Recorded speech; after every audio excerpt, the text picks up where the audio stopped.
সবাই কেমন আছো? আশা করছি ভালো আছো। আমিও খুব ভালো আছি। ওয়েলকাম টু বেঙ্গলি ব্লগের চ্যানেলে। ওয়েলকাম একটা নতুন ভিডিও নিয়ে এসে পড়ছি রান্নাঘর থেকে ভিডিও স্টার্ট করতে। ভাত হয়ে গেছে, আর কি রান্নার কাজ হয়ে গেছে। মেয়েকে নিয়ে একটু স্কুল গেছিলাম, রেজাল্টটা জমা নিয়ে নিল, দিতে গেছিলাম, ওই জন্য একটু দেরি হয়ে গেল। চলো কি রান্না করছি তোমাদের একজনে দেখিয়ে দিই। বাঁধাকপি কেটে নিয়েছি, বাঁধাকপি দিয়ে চিংড়ি মাছ দিয়ে হবে। এনে আলু কেটে নিয়েছি, ভোলা মাছ দিয়ে ঝোল হবে। এনে ভোলা মাছ ভাজা আছে, আর তেল কড়াইতে চাপিয়ে দিয়েছি, দিয়ে একটু ফোড়ন দিয়ে দেবো, দিয়ে আমি পেঁয়াজ দেবো, পেঁয়াজ দিয়ে রসুন দিয়ে ভোলা মাছের ঝোল হবে। কড়াইয়ের মধ্যে ফোড়ন দিয়ে পেঁয়াজ আলু একসাথে দিয়ে দিয়েছি। এবার আমি বাটির মধ্যে মশলাও রেডি করে নেবো। এখানে দেখো আমি মশলাও রেডি করে নিয়েছি, জিরে গুঁড়ো, ধনে গুঁড়ো, লঙ্কার গুঁড়ো, হলুদ, নুন আর একটু রসুন বাটা দিয়ে ভালো করে পেস্টের মতো করে নিচ্ছি। এদিকে আলুটাও কিন্তু প্রায় ভাজা ভাজা হয়ে এসছে, পেঁয়াজগুলো ভালো করে ভাজা হয়ে গেছে। এবার আমি মশলাটা দিয়ে দেবো, মশলাটা ভালো করে কাচিয়ে দিয়ে নিই। দেখো মশলা বাটিতে আমি জল নিয়ে নিয়েছি, আর এটা ভালো করে নেড়ে চেড়ে কষিয়ে নেবো, যতক্ষণ না চারিদিক দিয়ে তেল ছেড়ে আসছে ততক্ষণ অবধি কষাতে হবে।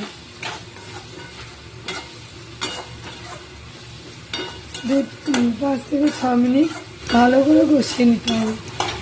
ভালো করে কষানো হয়ে গেছে, আর চারিদিক দিয়ে কিন্তু তেলও ছেড়ে দিয়েছে, দেখতেই পাচ্ছে। ওইদিকে ওইদিকে তার পরিমাণ মতো আমি জল দিয়ে মাছগুলো দিয়ে দেবো, আর কষাবো না,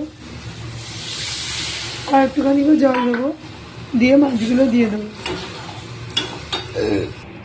জলের মধ্যেই মাছও দিয়ে দিয়েছি, ফুটতেও শুরু করে দিয়েছে। আর এখানে বাঁধাকপি করবো দেখে কড়াইটা খালি করে নিলাম, কড়াইতে তেল দিয়ে দিয়েছি। আজকে অন্যরকমভাবে একটু বাঁধাকপিটা করবো, পেঁয়াজ রসুন দিয়ে, আর একটু ঝোল ঝোল টাইপের থাকবে, সেরকম করে করবো। তো চলো গোটা ভিডিওটা স্কিপ না করে দেখতে থাকো, আশা করছি ভালো লাগবে।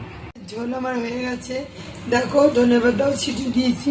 আর এখানে দেখো আলু ভালো করে ভাজা হয়ে গেছে, চিংড়ি দিয়ে দিয়েছি, আর পেঁয়াজ দিয়ে দিয়েছি। এবার আমি বাঁধাকপিটা এবার দিয়ে দেবো। আর এখানে মশলাও রেডি করে রেখে দিয়েছি, জিরে গুঁড়ো, ধনে গুঁড়ো, লঙ্কার গুঁড়ো, নুন, হলুদ আর একটু রসুন বাটা। কড়াইয়ের মধ্যে আমি বাঁধাকপি দিয়ে দিয়েছি, দিয়ে নাড়াচাড়া করা শুরুও করে দিয়েছি। বাঁধাকপিটা একটু এরকম নাড়তে নাড়তে যদি একটু সিদ্ধ হয়ে আসে, তখন আমি মশলাটা কিন্তু দেবো। মশলা দিয়ে আবার নাড়াচাড়া করবো। দেখো অল্প অল্প মরিচও আসতে লেগে গেছে। মশলা দেখালামই, আগে দিয়ে রেডি করে রেখেছি।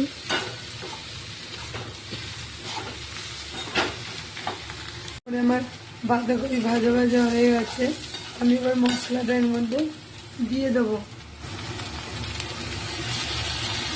মশলা দেওয়া আমার হয়ে গেল, এবার ভালো করে কষিয়ে নেবো 2 থেকে 3 মিনিটের মতো।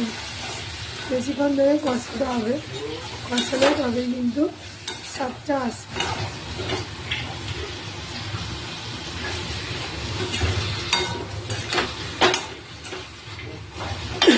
ভালো করে বাঁধাকপি, চিংড়ি, আলু সব কষিয়ে নিয়ে এরকম একটু জল দিয়ে দিয়েছি।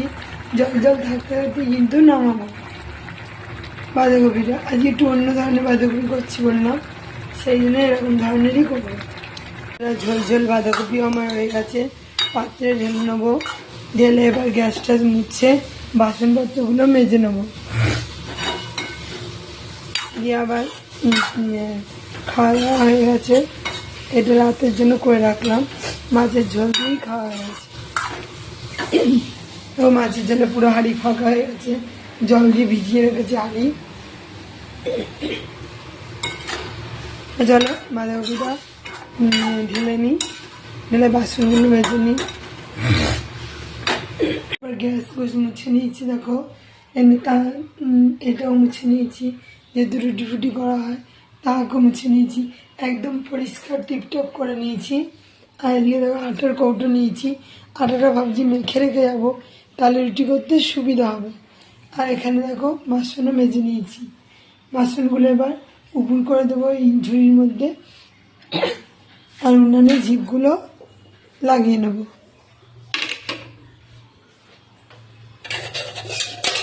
আর ঝিকের মধ্যে আছে দুটো ঝিকি, আমি ভালো করে লাগিয়ে নেব, কারণ মাছে মুছে রান্না হয়, সেগুলো পরিষ্কার না করলে রুটি ফুটি করতে ভালো লাগে না। মানে পরিষ্কার করে নিয়েছে, কত সুন্দর লাগছে, একদম তাক তুক মুছে একদম ফ্রেশ। চলো বাসনগুলো ঝুড়ির মধ্যে রেখে নিই, তারপর আটাটা মেখে রাখি।